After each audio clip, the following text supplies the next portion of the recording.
Très bien, on va reprendre. Donc, merci beaucoup d'être là ce soir, donc avec cette nouvelle séance, donc la quatrième séance de notre formation Power BI et Excel avancé. Donc, aujourd'hui, on va voir, on va continuer dans le visuel de Power BI. On va voir tout d'abord les géolocalisations.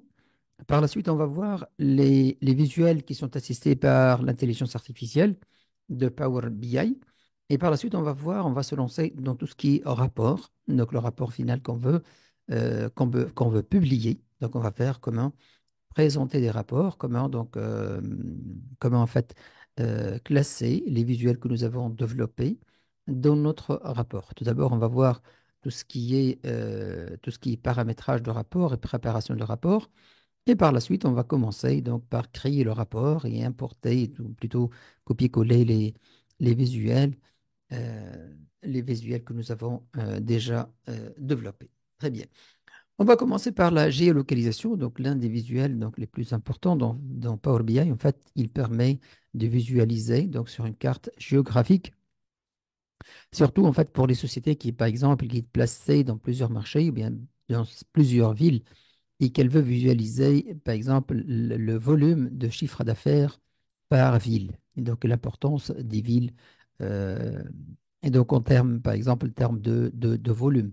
Ou bien, par exemple, pour une société qui dispose de plusieurs usines qui sont délocalisées et qui veut voir, par exemple, l'effectif, par exemple, une présentation schématique de l'effectif par ville, ou bien les absences, et ainsi de suite.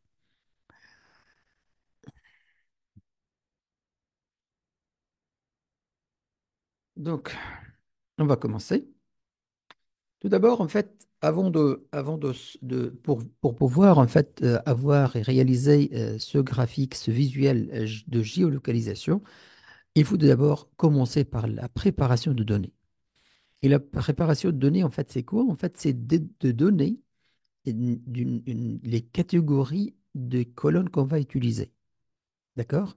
De donner les catégories, de fixer les catégories des données qu'on va utiliser. Donc, hum, donc c'est mieux que je partage l'écran. Voilà.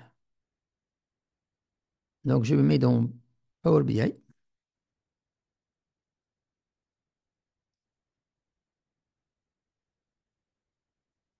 Voilà. Donc, dans nos tableaux, dans nos données, par exemple, celui-là, j'en ai des villes, un code postal, latitude et longitude. En fait, de quoi on a besoin pour réaliser des visuels de géolocalisation? En fait, on doit disposer soit des villes, soit des codes postales, ou bien l'altitude et longitude. Latitude et longitude. Donc, l'une de ces données-là qu'on doit disposer pour réaliser un visuel de géolocalisation.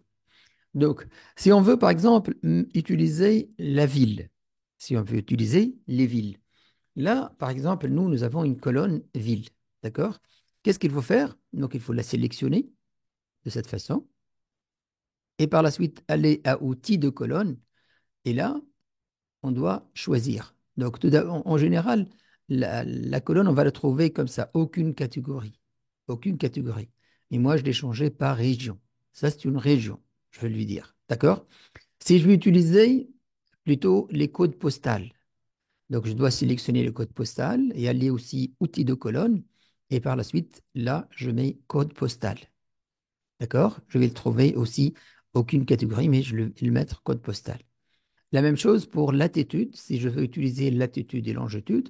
Donc, latitude, je dois la même chose, la sélectionner, aller sur outils de colonne, et par la suite, je choisis la catégorie de données et je mets latitude. La même chose pour longitude. D'accord? Et d'ailleurs, vous voyez là, cette, euh, cette, comme une terre, comme la Terre en fait, symbole de la Terre, qui s'est semé au niveau de code, au niveau de latitude et au niveau de ville. Là pour dire que ces données-là, on peut les utiliser dans les visuels de géolocalisation. D'accord? Ces quatre données, on peut les utiliser dans les visuels de géolocalisation. Donc, pour rappeler, donc tout d'abord, avant de commencer d'utiliser un visuel de géolocalisation, il faut tout d'abord préparer les données. Comment préparer les données? C'est juste en fait de définir les catégories des colonnes. Si on va utiliser, par exemple, la ville, c'est au niveau de la colonne ville, on doit venir là, au niveau de catégorie, de mettre région ou bien localisation, localité. D'accord? Ou bien pays, si on travaille par exemple sur des pays plutôt que sur des villes, on va mettre par exemple pays. Sinon, si on va utiliser le code postal, la même chose. Donc, on doit utiliser, on dire, au niveau de catégorie, c'est du code postal. La même chose, attitude et longitude. Donc, une fois notre tableau il est préparé, maintenant, on peut commencer à utiliser le visuel, préparer un visuel de géolocalisation. Ce sont les villes de la Tunisie. Ce sont des villes, des grandes villes de Tunisie, là où j'ai mis le code postal, latitude, longitude, mais j'ai mis les ventes et le chiffre d'affaires. D'accord? J'ai mis le chiffre d'affaires. Là, je vais multiplier pour que, en fait, les, la schématisation de volume soit plus claire. On va le voir tout à l'heure. Très bien. Donc, après avoir préparé ce tableau-là, on va passer au visuel. Donc, on va y cliquer ici.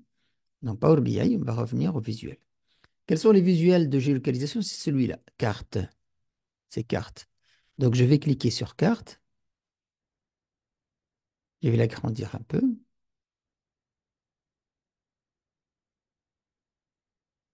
Donc, qu'est-ce qu'il me demande là?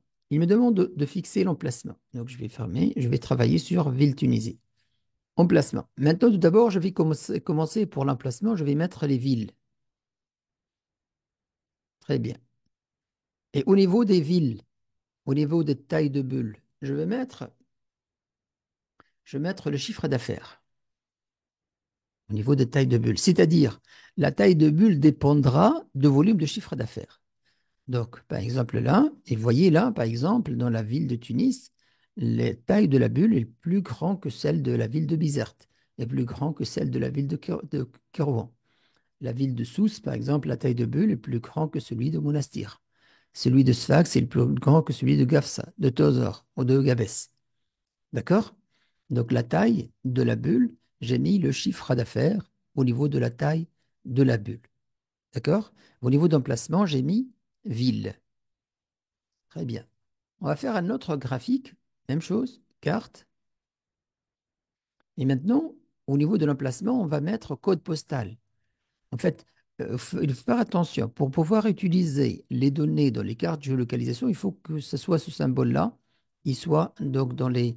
Vous allez voir, si par exemple, au niveau de code postal, si je mets, par exemple, là, au niveau de l'E, je mets, par exemple, ça, c'est code à barre. Exemple. D'accord? Et je reviens de mon graphique. Vous voyez là, le code postal, c'est plus utilisable en tant que donnée de géolocalisation. Vous voyez, ce symbole-là, il n'existe plus au niveau de code postal. Donc, je vais le remettre. Voilà, c'est un code postal. Et voilà. Vous voyez là, maintenant, je peux utiliser le code postal dans la géolocalisation. Donc, au niveau d'emplacement, je vais y mettre code postal. Et au niveau de taille de bulle, je vais mettre la même chose, volume de chiffre d'affaires. Vous voyez, on a pratiquement la même carte. La même carte. Très bien. Maintenant, on va utiliser latitude et longitude. Donc, je vais ajouter une autre carte. Voilà. Maintenant, je vais mettre latitude au niveau de latitude et longitude au niveau de longitude et volume chiffre d'affaires, la même chose au niveau des tailles de bulles. Vous voyez, on a pratiquement donc la même chose. D'accord? On a la même chose. On peut changer dans les paramètres de carte. Par exemple, celle-là, la première. Donc, on va ici, mettre en forme les visuels. Je dois tout d'abord sélectionner les visuels. Par la suite, je clique ici, mettre en forme visuelle. Par la suite, paramètres de carte. Là, le style route, je peux, par exemple, là, plutôt aérien.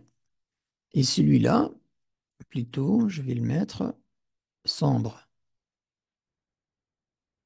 Celui-là, je vais le mettre, par exemple, clair. D'accord? Donc j'en ai plusieurs. C'est comme vue de nuit, en fait, vue de. euh, voilà. Ça pour les, les visuels de géolocalisation. En fait, il y en a un autre visuel de géolocalisation. Je vais juste, en fait, je vais le laisser. Je vais ajouter un autre. C'est celui-là. Vous voyez là, ça, carte Coropleth. Coropleth. C'est difficile même de la prononcer, mais on va voir quelle est la différence. Carte. Donc, je vais l'agrandir. Je vais utiliser par exemple ville au niveau de l'emplacement et chiffre d'affaires au niveau de l'infobulle. Vous voyez là, qu'est-ce qu'il a fait? Elle a sélectionné les villes. Elle a sélectionné les villes. Mais au niveau de la somme de chiffre d'affaires, en fait, il n'a rien fait. Euh, peut-être. Non, je peux rien faire.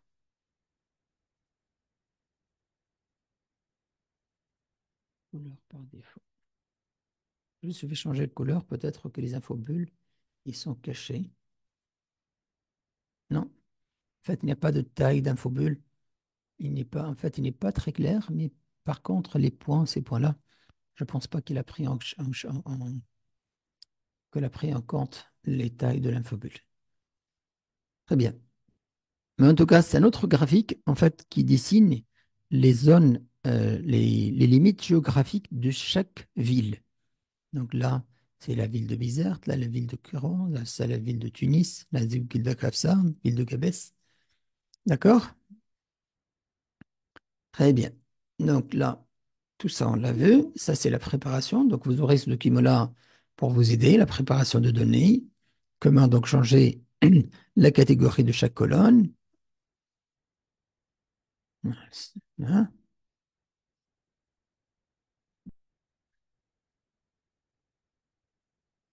Voilà. Ça aussi, c'est très important. Si vous utilisez en fait ces visuels pour la première fois, vous allez recevoir ce message-là. Dès que vous choisissez le visuel de géolocalisation, c'est-à-dire dès que vous cliquez sur ce visuel, vous aurez cette information-là.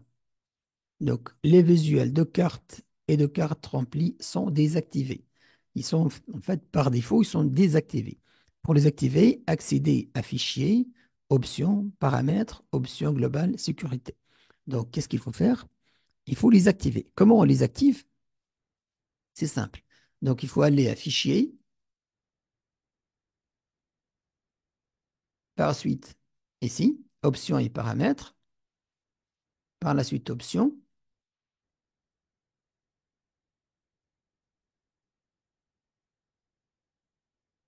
allez-y, voilà. Par la suite, sécurité. Vous voyez là, visuel de cartes et de cartes remplies. Ça, en fait, d'office, vous allez trouver désactivé. Vous allez l'activer, tout simplement. D'accord? Et vous mettez OK. Donc, je répète, fichier, option de paramètres, options et paramètres, options,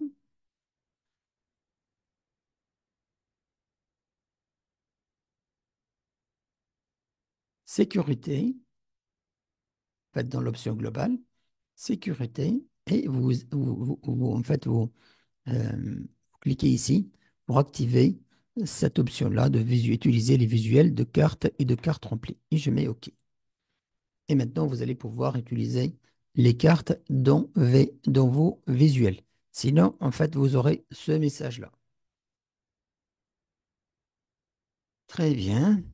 Voilà, je vous ai laissé aussi comment, en fait, activer cette option-là. Donc, vous allez option, activer. Très bien. D'accord. On va voir maintenant comment ajouter des boutons zoom, en fait, pour zoomer. Donc, pour zoomer, en fait, vous avez deux possibilités. Soit zoomer, en fait, par la souris, comme ça, donc par la curseur de souris. La même chose ici.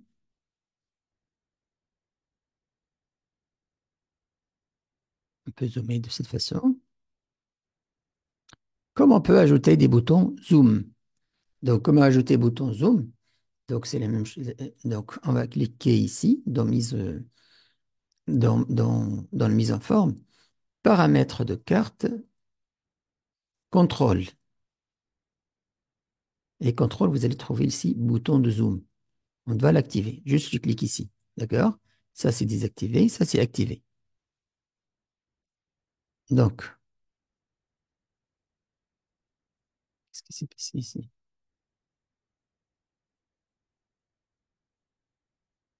Je sais pas qu'est-ce qui s'est passé.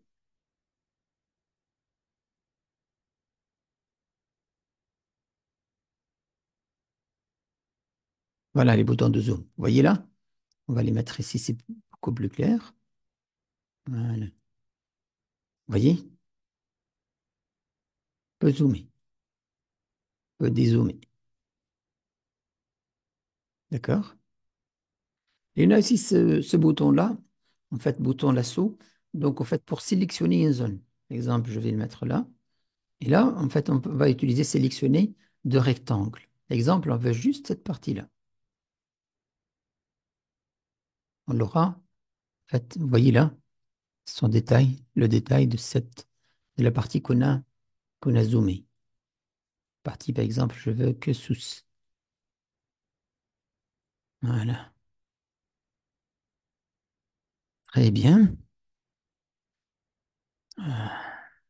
Voilà. Donc tout ça, en fait, tout ce que concerne en fait les visuels de géolocalisation, très important. Comme je vous ai dit, surtout si vous voulez voir votre présence commerciale dans un pays, euh, ou bien, comme je vous ai dit, en fait, votre effectif par zone géographique. En fait, vous pouvez utiliser, c'est très important, surtout pour tout ce qui est commercial, pour voir en fait vraiment votre présence commerciale et votre force de vente par zone géographique. Très bien. On va voir. Y a-t-il des questions sur ça? Tout d'abord, avant de passer. Oui, monsieur Tarek, bonsoir. Oui, bonsoir. Voilà. Euh, à la notification où vous avez mis le zoom là, Oui, pas bien saisi. Est-ce que lorsqu'on enlève le bouton zoom, oui. est-ce que là on désactive le bouton zoom ou Non, en bien on fait, active? ça se désactive pas. En fait, pourquoi? Parce qu'il y en a le bouton zoom, en général, il est activé. Le zoom automatique, vous voyez là? Zoom automatique, il est déjà activé. Si j'enlève, en fait, même si j'enlève, en fait, il y en a toujours par la souris, on peut zoomer encore. Ah, celui-là, en fait, il n'y a pas de zoom. Juste, je désactive le Ah, bouton zoom. Je désactive. En fait, toujours, il fonctionne. Donc, d'accord, avec la souris, toujours, il fonctionne. d'accord, merci D'accord? monsieur Tarek. Merci beaucoup. Très bien. On va voir maintenant les visuels de l'intelligence artificielle qui sont intégrés dans le Power BI. On va voir, c'est très important aussi. Voilà. Ça, au niveau de insérer, vous allez voir cette partie-là, Visual AI. Donc, au niveau de notre graphique, donc insérer, vous voyez cette partie-là, Visual AI. AI. Donc, intelligence artificielle. Et il y en a en fait quatre types qu'on va les voir. Questions et réponses, influenceurs clés, arborescence et de décomposition et narratif. Donc, on va commencer par arborescence.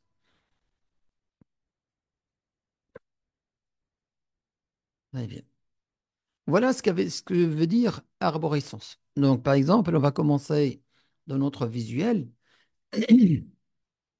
On va voir, par exemple, on va analyser, par exemple, les participants. Ils sont participants.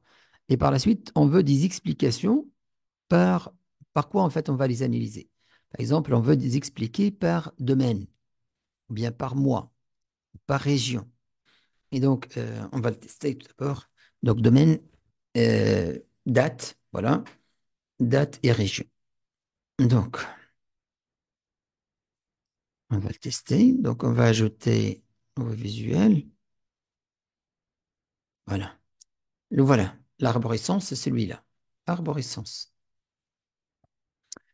Donc, je vais l'agrandir. Donc, il me demande d'analyser quoi? De rejeter un champ. Donc, je vais utiliser les données de festival. On va analyser les participants de l'année 2018. Très bien. On va les expliquer par quoi? Par exemple, je veux par domaine, par date de création. Je vais laisser que les mois. Et par exemple, par type. Hum, Donc, autre commune, hiérarchie, date, département, domaine. Ouais, domaine. Ah, c'est déjà mis. Domaine par région. Voilà. Très bien. Et donc, je vais analyser la somme de participants par domaine, le domaine de festival, les dates, les mois, pour voir est-ce qu'il y en a vraiment une influence des mois, et par la suite par région. D'accord? Donc, quand je clique, il me demande par domaine, par mois, par région. En fait, selon ce que j'ai mis ici. Je vais le demander, par exemple, par domaine tout d'abord. Donc, il m'a détaillé donc, le centre de participants de l'année 2018 en domaine de festival. Cinéma audiovisuel, cirque, danse, divers, domaine divers, livres littéraires, livres et littérature, musique actuelle et musique classique. D'accord? Je veux encore développer, par exemple là, je vais développer. Développer par quoi? Par mois, par exemple, pour voir au niveau de l'art plastique et visuel, quels sont les mois là où on a le plus de visiteurs. D'accord? C'est le mois de janvier. Vous voyez? Le mois de janvier, c'est le mois le plus important. Encore, on peut voir par ce qui reste par région. Et donc, nous avons, par exemple, donc, au niveau des participants, art plastique, c'est en janvier. Et quelle est la meilleure région? C'est Grand Est. Et aussi, par exemple, là, euh, Occitanie. D'accord? Et donc, ça s'applique donc à tout ce qu'on va sélectionner par la suite dans les domaines. Donc, on aura automatiquement ce visuel. D'accord? Donc, danse, c'est janvier encore. Et voilà, nouvelle l'Aquitaine, d'hiver. Exemple là, musique actuelle.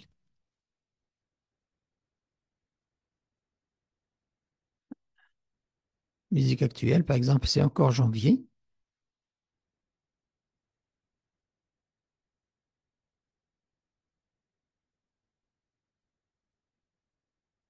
Vous voyez, en fait, ça peut on pourra analyser vraiment, donc, à travers ce type de graphique, quels sont, par exemple, là, quels sont les domaines tout d'abord, donc le plus important, et par la suite, quels sont les mois pour chaque domaine, quels sont les mois, en fait, les plus, par exemple, là où on a le plus de visiteurs, et par la suite, par région. Comme on peut, par exemple, si je veux, par exemple, là, faire plutôt domaine région, moi, je peux. En fait, pour supprimer, je clique ici. D'accord? Donc là, je vais choisir plutôt par région. Vous voyez l'importance de ça. En fait, ça permet de changer on peut changer les clés, euh, les explications, c'est-à-dire qu'on a mis ici. En fait, l'ordre, on peut le choisir. Donc, il n'y a pas de contrainte. Par exemple, là, art plastique, c'est au niveau de Auvergne, c'est au mois de janvier. Là, au niveau de Bretagne, donc,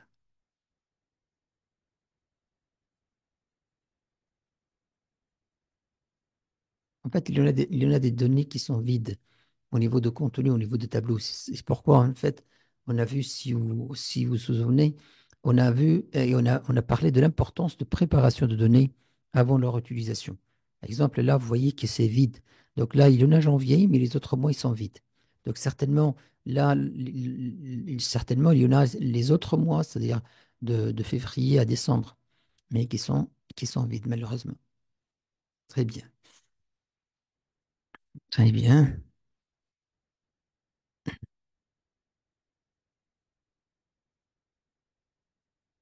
Voilà, comme je vous ai expliqué, donc pour supprimer ou pour changer, on va cliquer ici, d'accord? Pour supprimer un niveau. On va supprimer le mois. Donc dès qu'on supprime, on aura le plus tant qu'il y en a des données ici. D'accord? Donc on peut mettre vraiment autant de données qu'on veut, d'accord? Par exemple, là, je peux mettre, par exemple, nom de département. Exemple. Nom de département. Et par la suite, je vais mettre mois. Donc, il permet vraiment d'analyser, de pousser les analyses. On peut mettre au niveau de expliquer par autant d'informations qu'on veut. D'accord? Il n'y a pas de limite, il n'y a pas de limite. Mais l'essentiel, qu'on choisit des données qui sont cohérentes. Et il faut préparer les données avant de les utiliser. Mais c'est très important, vraiment très important. Supposons là, par exemple, que vous avez un chiffre d'affaires, vous voulez analyser votre chiffre d'affaires. Là, vous avez des produits. Et par la suite, vous mettez les régions. Et donc, vous allez savoir pour chaque produit, quelles sont les régions en fait qui demandent plus en fait chacun de ces produits-là. Et par la suite, par exemple, par région, donc vous allez mettre par exemple clients. Et donc, vous allez voir quels sont les best-sellers, en fait, les meilleurs clients en fait par exemple, par région. Et ainsi de suite. En fait, vous pouvez vraiment faire beaucoup d'analyses avec ces visuels. Très important. Très bien, on va passer à notre visuel, à notre visuel.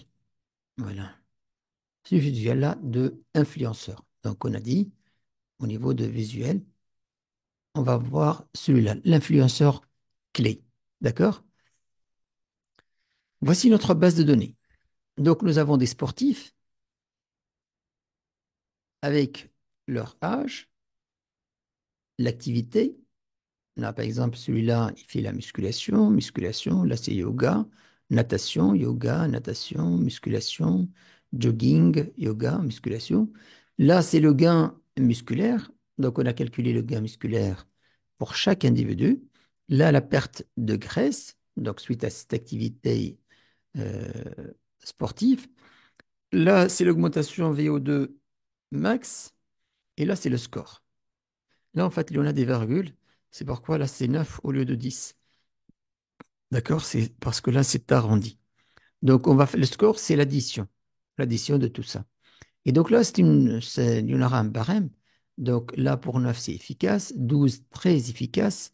10 c'est efficace. Très efficace. Très efficace. D'accord? Là, on va voir, par exemple, on va faire des visuels pour voir, pour voir, par exemple, le gain musculaire, par quoi il est influencé. D'accord? Quelle est l'activité qui permet, qui permet en fait de maximiser le gain musculaire? D'accord? La même chose, par exemple, pour la perte de graisse. Donc, voilà ce qu'on va faire. Voilà. Donc, on a vu ces données-là. Et par la suite, donc, on va utiliser l'influenceur. Voilà. On va faire deux exemples. Le gain musculaire par activité. Et par la suite, on va ajouter l'âge. Donc, on va le faire. Donc, voilà. On va aller au visuel. Donc, on va ajouter un nouveau visuel. Donc, c'est celui-là. D'accord? Ça, influenceur clé. Eh bien, on va l'agrandir. On va mettre là gain musculaire.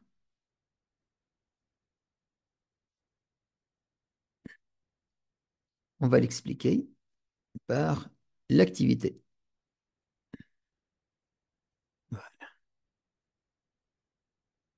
Qu'est-ce que nous avons là?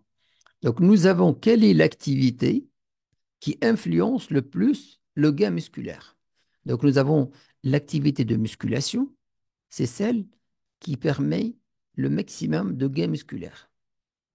D'accord? Suivi par la natation, ensuite le yoga, le jogging, le vélo. D'accord? Là, en fait, nous avons ce choix-là, d'augmenter ou diminuer. En fait, la partie, par exemple, celle qui influence le gain musculaire, c'est-à-dire la plus faible, c'est l'activité vélo. D'accord? Donc, si on est intéressé par augmenter, donc là, l'activité qui influence, c'est-à-dire l'activité sportive qui influence le gain musculaire, c'est l'activité de musculation. Si je vais ajouter ici l'âge, par exemple, avec l'activité,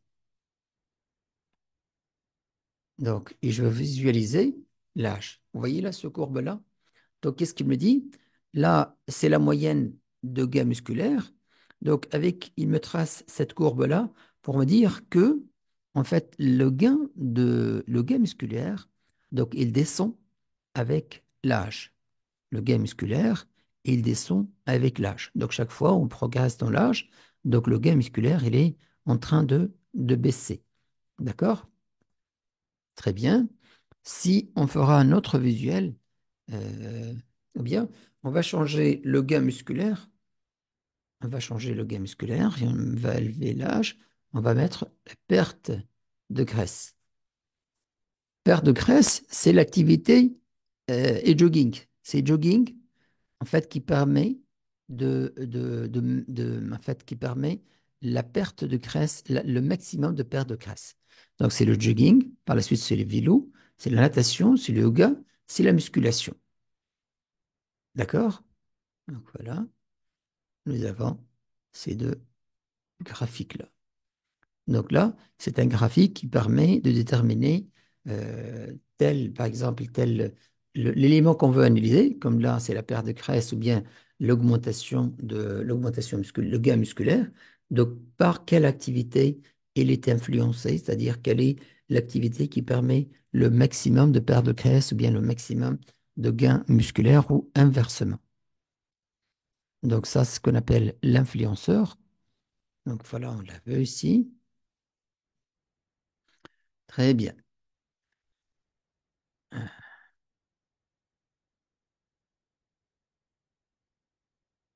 On va passer à un autre visuel. Ah, hmm, celui, voilà. Un autre visuel de l'intelligence artificielle, questions et réponses. Questions et réponses. C'est-à-dire, vous allez poser des questions et Power BI, il va vous répondre. D'accord? Donc, c'est celui-là. On va revenir là. Donc, c'est celui-là. Question-réponse. Ou bien ici, question-réponse. D'accord? Donc, soit sur insérer question-réponse, ou bien au niveau des visuels, on va utiliser question-réponse. D'accord? Eh bien. Donc, j'ai cliqué sur question-réponse.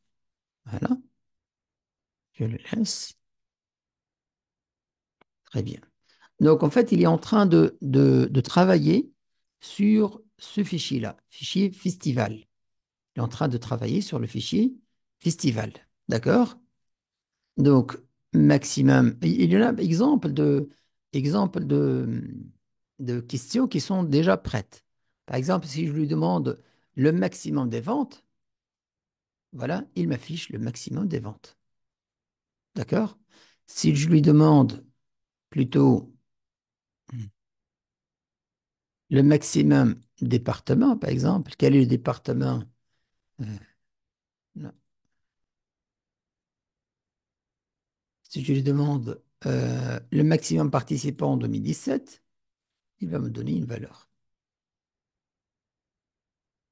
How many regions are there? Voilà, 22 nombres de régions. Juste une contrainte ici. Vous devez, si vous voulez poser votre question, vous devez le poser en anglais. Vous devez la poser en anglais. Mais en fait, vous devez utiliser les données qui existent là. C'est-à-dire, si je veux utiliser, par exemple, pour lui dire, par exemple, juste je ferme ça, par exemple, le nombre de participants. Par exemple, nombre de participants en 2017. D'accord? Je dois écrire là, par exemple, how many ou how many, et par la suite, j'écris ça, participants 2017. D'accord? Si je dis par exemple combien de participants, bien présentez-moi le nombre de participants euh, 2017 par région, je dois mettre show me the number of participants. Nombre, je dois mettre number. Par la suite, j'utilise les participants 2017. euh, et par la suite, quand je mets région, je dois mettre région ça. D'accord? On va le tester. D'accord? On va le tester. Donc voilà. Et là, en fait, juste, je vois à ça. En fait, là, quand on utilise, par exemple, en français, donc il va nous mettre il va les souligner en rouge. Tout ce qui est souligné en rouge, c'est-à-dire qu'il n'a pas compris. Déjà, nous n'avons pas bien compris. Essayez un autre terme ou ajouter celui-ci. En fait, qu'est-ce qui nous permet? Donc, il nous permet, lorsqu'il ne comprend pas un élément, en fait, il va le tracer en rouge, il va vous demander de le définir. C'est-à-dire, soit je le définis ici, en fait, je clique ici, ou bien je clique sur la paramétrage. Et là, je vais mettre, par exemple, quel, je dois dire c'est quel, c'est, par exemple, c'est what. Et le nombre is the number. Donc, je dois définir, c'est-à-dire chacun des termes à quoi correspond. Et donc, c'est mieux, ça sera mieux toujours d'utiliser. Là, je vous ai mis en fait comme un voilà. Vous voyez là, quel il n'a pas compris. Je l'ai mis quel réfère à tout, what. Et chacun en fait, donc il n'a pas, et donc il vaut mieux soit ici donc paramétrage, enseigner donc les questions-réponses. euh, et donc là, vous aurez la même chose. Donc chacun des mots qu'il n'a pas compris, il va vous demander à quoi correspond. D'accord? Mais la meilleure des choses, c'est quoi? C'est de poser vos questions en anglais. Donc, voyez là, qu'est-ce que je vous ai mis? Je vous ai mis What is the number of participants 2018 in the region of Britain?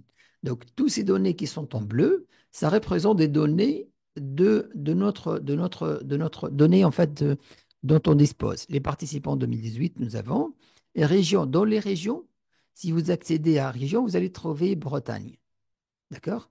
Donc, c'est ça qu'on va utiliser comme question. Donc, on va utiliser ça comme question. Donc, on va le poser là. What is the number of parties? Vous voyez là, tout ce qui est terré en bleu, il a souligné en bleu. Là, en fait, ce sont des données qui existent là. D'accord? Des participants 2018, les voilà. Région, donc c'est la voilà. Donc, par exemple, région, il ne faut pas mettre régime en anglais. En fait, il faut mettre la région, c'est-à-dire le terme là où vous voulez qu'il cherche. Bretagne, donc Bretagne, il a la même chose, donc c'est une des régions dont Bretagne.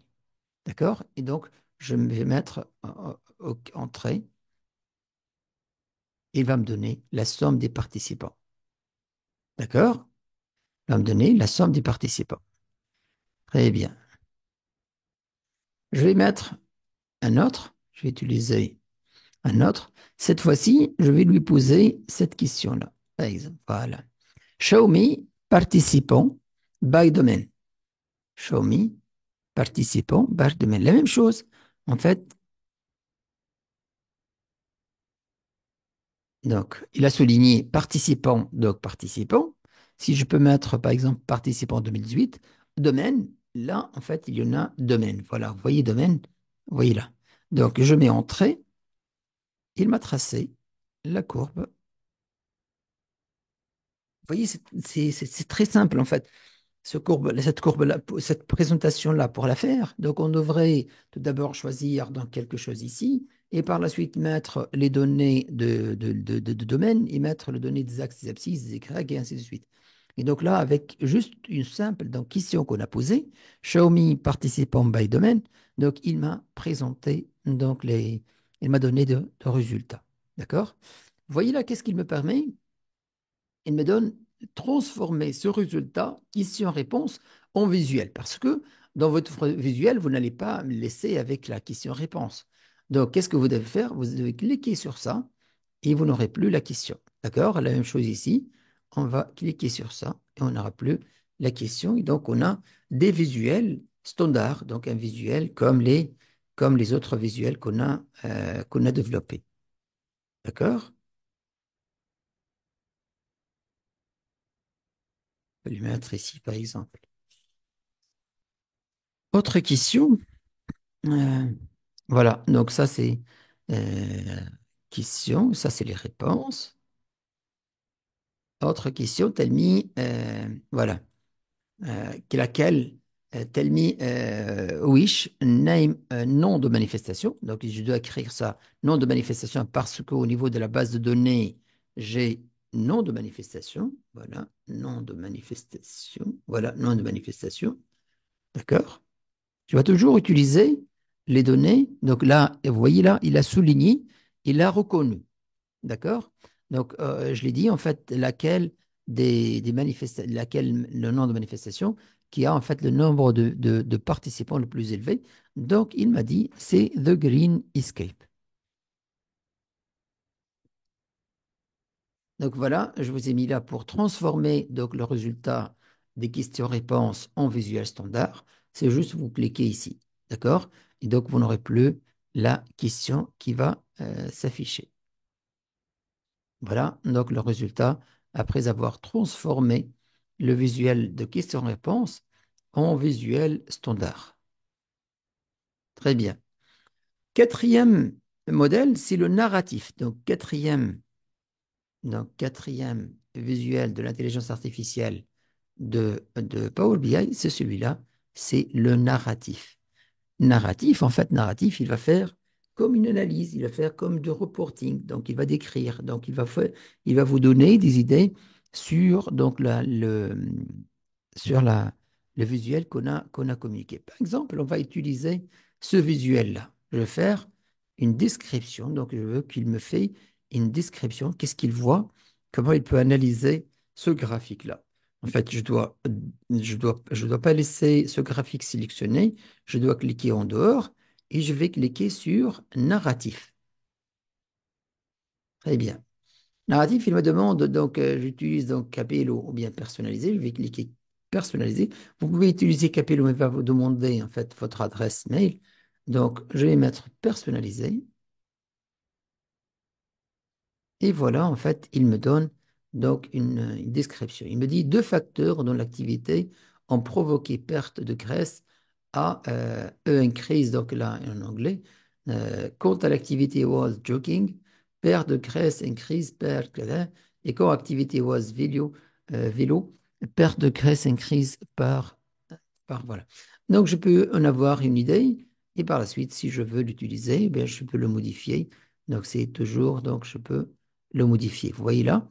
Donc, je peux modifier donc, le texte comme je peux le mettre à jour, c'est-à-dire, je peux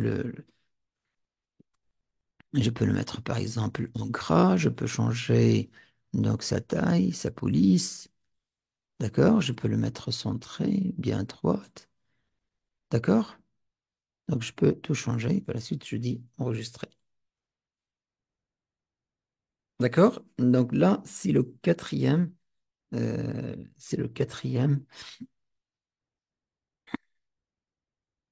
En fait, il y en a des fois aussi qui ne peut pas donner de résultat. Par exemple, on va le tester ici au niveau de. On va mettre là.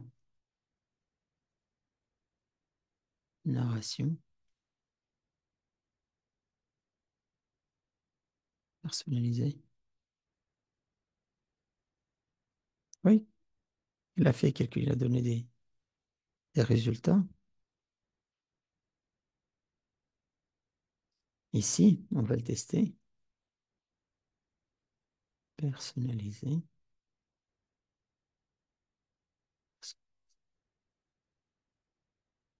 Voilà. Vous voyez, en fait, des fois, il nous dit comme ça, aucun résultat n'a été trouvé. D'accord? Très bien. Excellent. Donc là, on a terminé donc, avec les outils de l'intelligence artificielle, de visualisation basée sur l'intelligence artificielle. On va passer à la partie mise en forme de rapport. Donc, est-ce que vous avez des questions tout d'abord sur ces visuels que nous avons vus?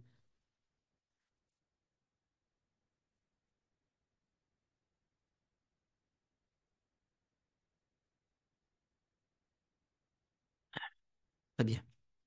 En fait, vous essayez de les refaire. Donc, vous apprenez par refaire, par visualiser la vidéo et refaire en fait les étapes, étape par étape. Donc, utilisez que ce soit la vidéo ou bien ce document-là que je vais vous envoyer certainement, là où il y en a description. Donc là, vous allez trouver étape par étape. D'accord? Donc, chaque fois, donc chaque visuel, donc je vous mets toutes les étapes. Comme ça, vous aurez. euh, c'est facile en fait de refaire l'exercice. Très bien. On va voir comment mettre en forme un rapport. Maintenant, nous avons développé plusieurs visuels, mais en fait, il ne faut pas les laisser ces visuels comme ça. En fait, chaque feuille avec une visuelle, donc on doit les mettre sous forme de rapport. Et déjà, c'est ce qu'on va partager par la suite, ce sont les rapports, non pas les visuels de façon individuelle. D'accord? Donc d'abord, donc on doit mettre en page donc le rapport. Donc mettre en page le rapport, c'est-à-dire la zone de rapport. La zone, la zone de rapport. D'accord? Il faut pas, il faut qu'elle se soit donc assez large et pour contenir assez de visuels. D'accord? Donc, comment on le fait? La mise en page, donc c'est toujours avec la mise en page. Donc, on va le faire directement. Donc, on va créer l'exemple là. On va on va le nommer rapport. D'accord? Donc, là, je suis à l'intérieur. Je vais cliquer sur mise en forme et paramètres de Canva. D'accord? Donc, type 16.9. Donc, ça, c'est par défaut. Moi, je vais le mettre type personnalisé. Et au niveau de hauteur, je vais mettre 2000. D'accord? Au niveau de hauteur. Très bien. À la suite, vous voyez, c'est la zone que je vais mettre, c'est cette zone-là qui est entre pointues. Alors que moi, je veux qu'elle soit tout au large de ma feuille. D'accord? Donc, c'est au niveau de affichage, mode page, je vais mettre ajuster à la largeur. D'accord? Je vais mettre ajuster à la largeur. Et voilà, vous voyez ma page maintenant, elle est assez grande pour contenir autant de visuels. Très bien. L'étape suivante, donc ça, je vous ai montré tout ça. Ici, la même chose, donc affichage, mode page et ajuster à la largeur. Très bien, et vous aurez donc une page assez large. Très bien. Maintenant, on va ajouter donc cette partie-là au niveau de, et on va mettre aussi, et on va écrire un rapport mensuel. D'accord? On va écrire rapport mensuel. Très bien. Donc, on revient. Je suis là. Je vais mettre insérer. Insérer, donc forme, celui-là. Je vais l'agrandir. Voilà. Mettre là. Très bien. Quand elle est sélectionnée, donc la forme, donc c'est la forme rectangle. Alors, là, c'est le style. Si je veux, par exemple, une autre couleur, je peux changer. Exemple, celui-là. Ou bien d'autres couleurs, je peux utiliser d'autres couleurs. Exemple, vers le vert. Voilà. Là, tout ce qui est transparence, je peux, donc, voilà, vous voyez. Tout ce qui est bordure, si je veux faire de bordure. Texte, si je veux écrire un texte. Donc, je dois activer texte. Je vais écrire rapport mensuel.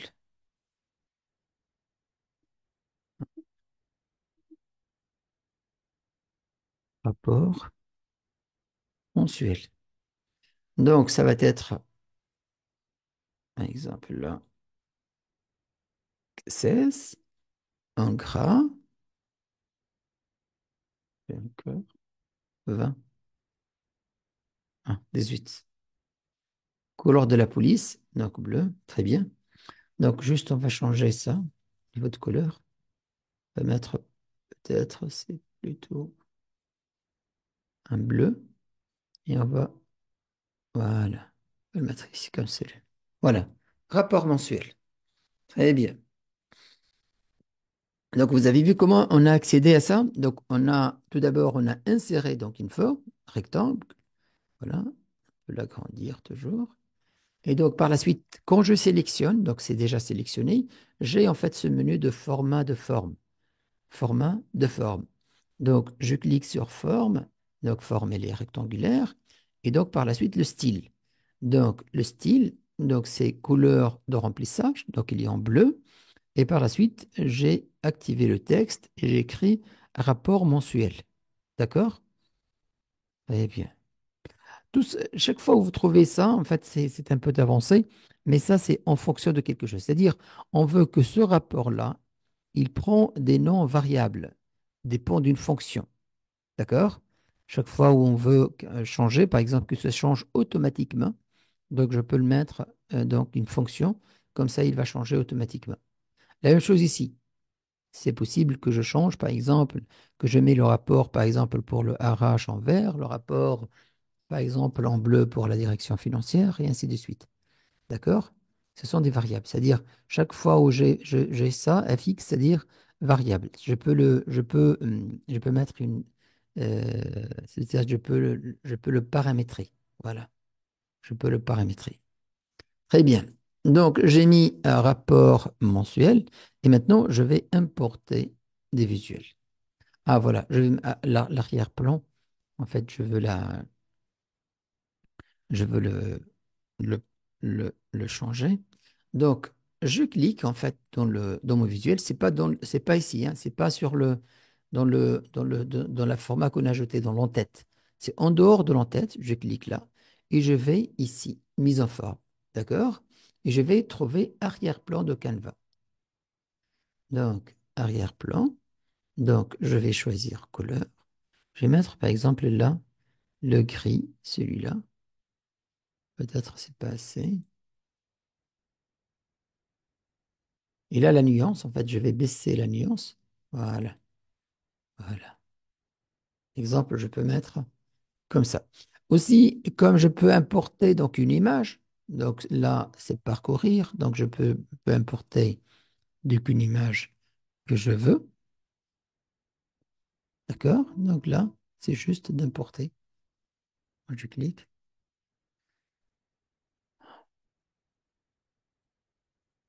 Je peux choisir donc n'importe quelle image euh, que j'ai, d'accord?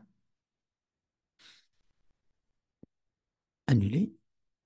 Très bien. On va commencer à importer les données.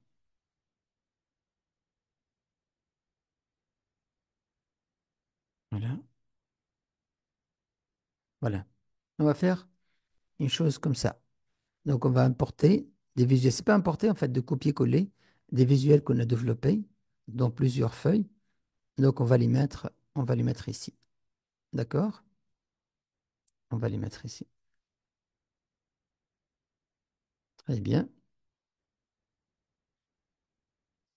Donc, je vais chercher des visuels qu'on a développés. Par exemple, tout à l'heure, on a développé. Voilà. Par exemple, celui-là. Donc, je vais le sélectionner. Je vais le CTRL-C et je vais un rapport et je mets CTRL-V. Et voilà. Je vais le mettre ici. Par la suite, j'ai, par exemple, c'est pas celui-là. Voilà, et celui-là. Je vais le copier, la même chose. Je vais au niveau de rapport. Je vais le mettre. Je vais juste le réduire un peu.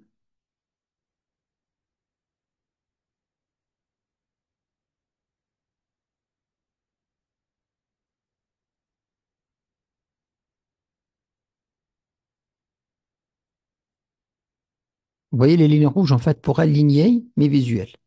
Supposons que ça, si je veux le dupliquer, mais je veux changer par la suite. Copier-coller, toujours copier-coller, vous aurez le même résultat. Vous le copiez, le collez. Donc, par exemple, là, je veux le présenter sous forme de, voilà, sous forme de ça. D'accord? Et par la suite, je veux importer, par exemple, les, les cartes. Voilà. Exemple, je veux importer celle-là. Donc, pour les mettre. Voilà. Ah, faire attention. lorsque vous déplacez des bordures d'ici, d'accord? C'est pas ici, c'est ici, en fait, il va comme si vous allez faire de zoom. Et je vais, par exemple, l'autre graphique, voilà, celui-là, CTRL-C, CTRL-V. Ah,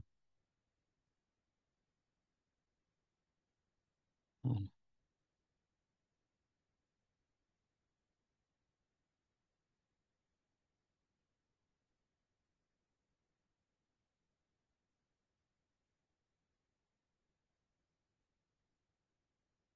Exemple, là.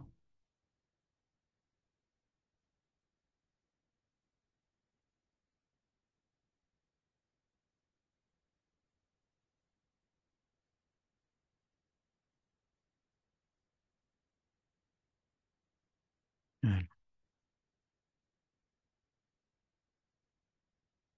Eh bien, donc, nous avons réalisé un visuel pareil.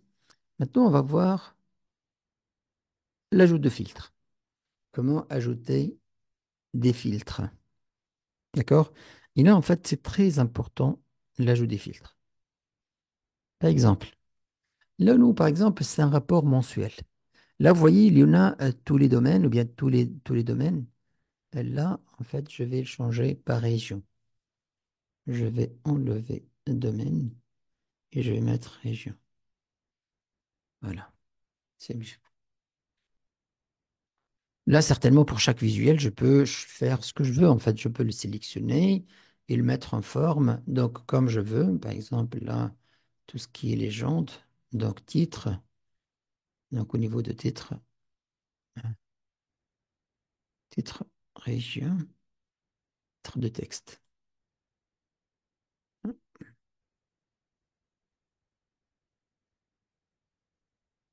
Enlever ça, je vais laisser. Et les jantes, je peux les enlever. Je peux mettre comme ça.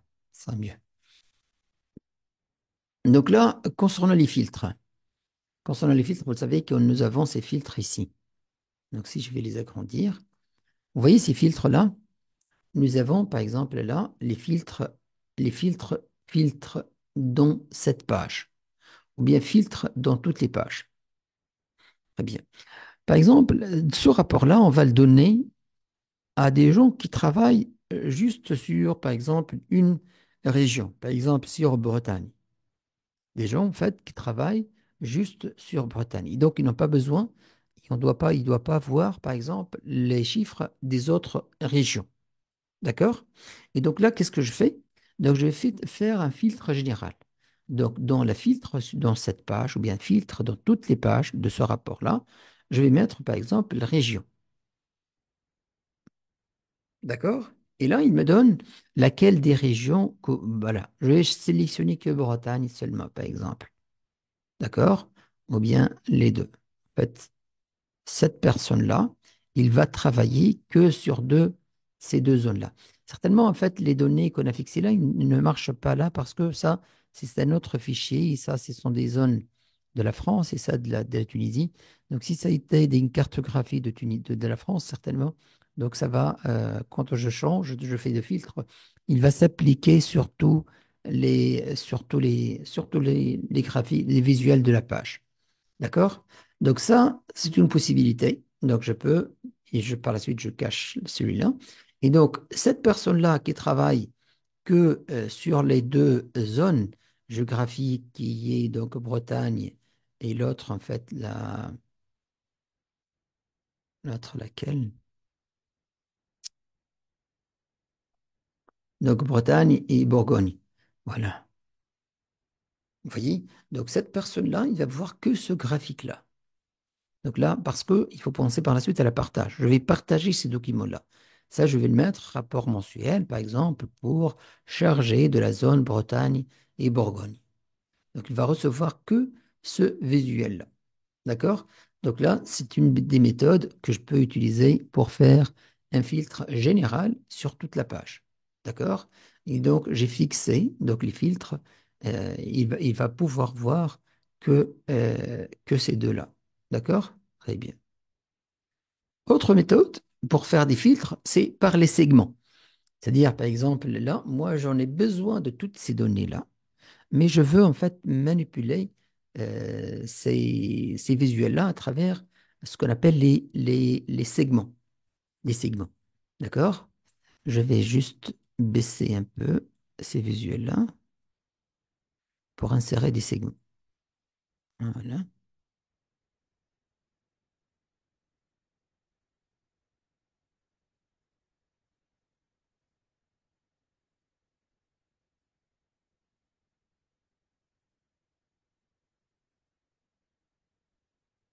Voilà. Je vais maintenant insérer des segments. Les segments, en fait, c'est dans les visuels. C'est parmi les visualisations, les visuels, il y en a les segments qu'on voit ici. Vous voyez là? Segments. J'ai cliqué. Donc, je vais le faire monter et je vais le réduire.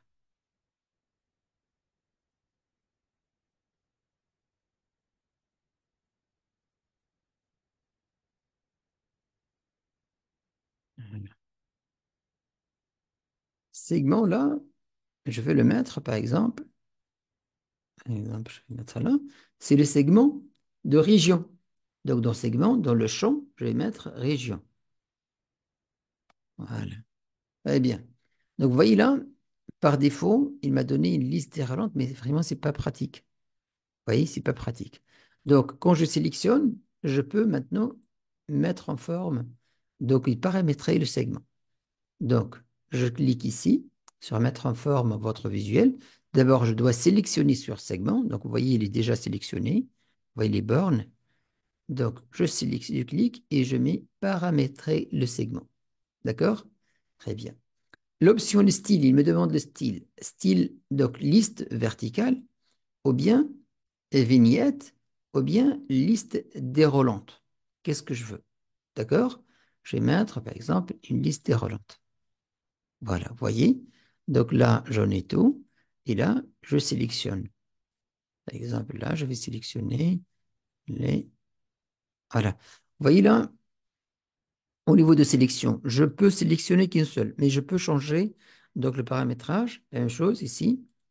Donc au niveau de visuel, de paramétrage, au niveau de sélection. Vous voyez, sélection, sélection simple, multisélection, il est déjà activé. Afficher l'option tout sélectionner. Il est déjà sélectionné. Pourquoi il ne sélectionne qu'une seule? Parce que liste est relente, peut-être. Simple.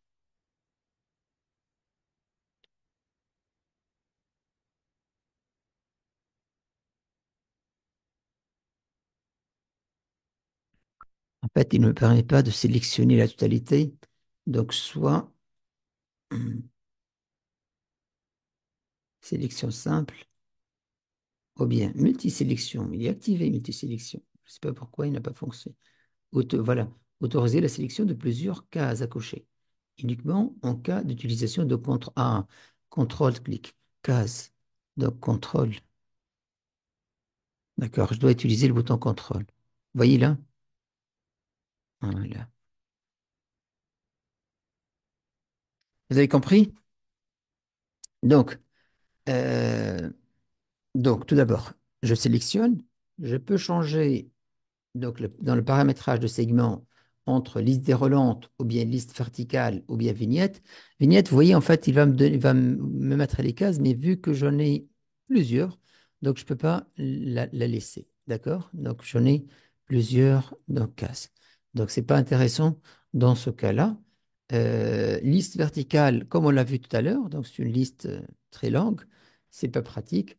Donc, la meilleure des choses, c'est maintenant, c'est liste déroulante. Donc, une liste déroulante, là où s'affiche tout, mais quand je veux sélectionner, je clique ici et je peux sélectionner. Donc, là, j'ai la bouton sélectionner tout parce que il existe. Vous voyez là, au niveau de sélection, donc multisélection et afficher l'option tout sélectionner. Donc, j'en ai l'option, elle est activée. Aussi, multi-sélection, il est activé.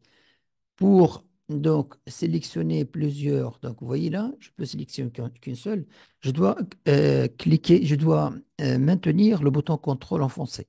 Donc, par exemple, je clique Bretagne, et par la suite, je clique sur contrôle, je laisse enfoncer, je clique sur Corse, Grand Est et Bourgogne, par exemple. Et voilà, les trois sont sélectionnés. D'accord? Très bien. Donc, et maintenant, je vais ajouter donc un autre segment de date. Je vais cliquer sur segment.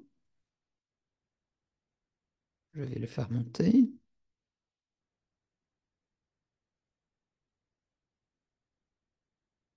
Je vais le réduire.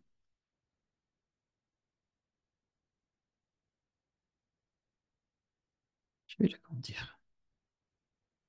Et maintenant, au niveau de champ, je vais mettre date de création. D'accord? Date de création.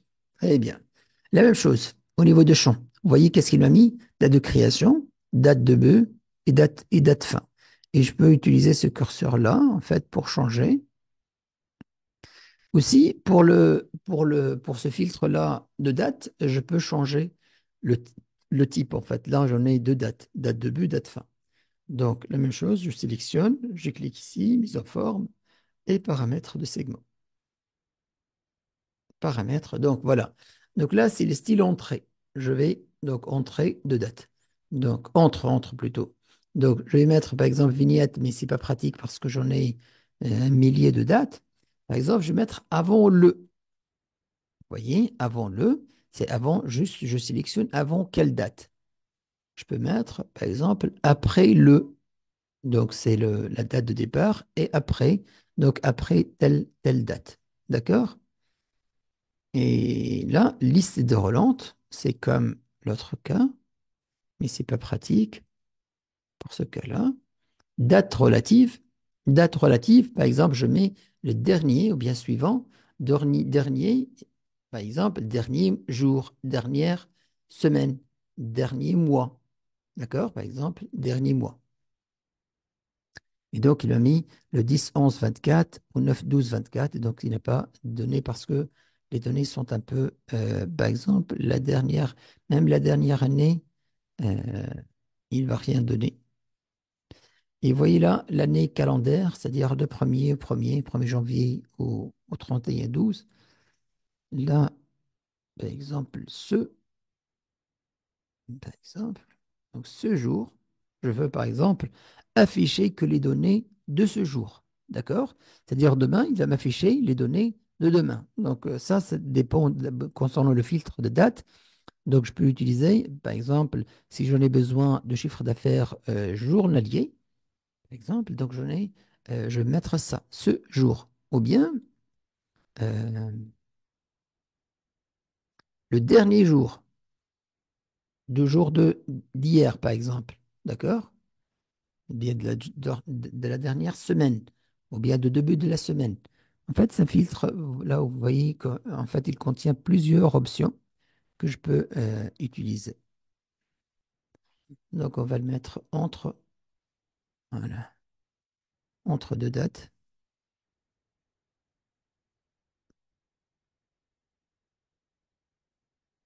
Voilà, il nous affiche des données.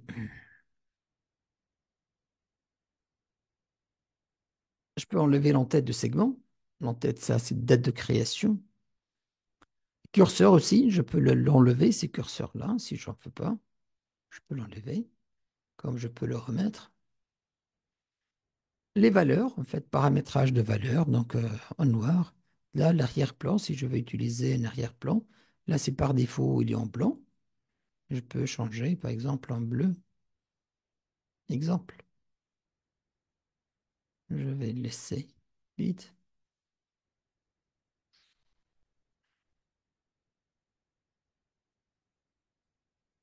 Eh bien, donc, ajouter de filtres. Donc, on a ajouté ces filtres-là. Ça, c'est le filtre général qu'on a vu. Ça, c'est... Voilà. Et par la suite, on a fermé. On a obtenu ce visuel. Là, filtre par les segments. Donc, c'est ce qu'on a vu tout à l'heure. Donc, les filtres de segments, on a par région. Hmm. Donc là, vous trouvez en fait toutes les étapes. Donc, l'option, donc voilà, liste des relantes. Donc là, toutes les étapes sont décrites ici. Voilà. Et c'est la même chose. Donc là, pour en fait les options de la liste des relantes. Donc, pour les dates, pour une date. Donc, après, entre, vignette, heure relative. Voilà. Et enfin, pour obtenir un rapport comme celui-là, un joli rapport, comme celui-là, c'est très important d'en avoir les filtres. Voilà, donc on a finalisé aujourd'hui. Donc ça va nous rester donc la dernière séance, la prochaine fois, Inch'Allah. Là, on va voir en fait qu'il nous reste quelques options. Là, c'est la personnalisation des infobulles, personnaliser son thème, optimiser son rapport pour le mobile, en fait, pour une présentation par la suite dans un téléphone mobile, créer, dessiner, diagnostiquer donc la performance de son rapport et l'onglet données explorées. Donc, on va les voir donc la prochaine fois. Est-ce que vous avez des questions sur la séance, cette séance d'aujourd'hui?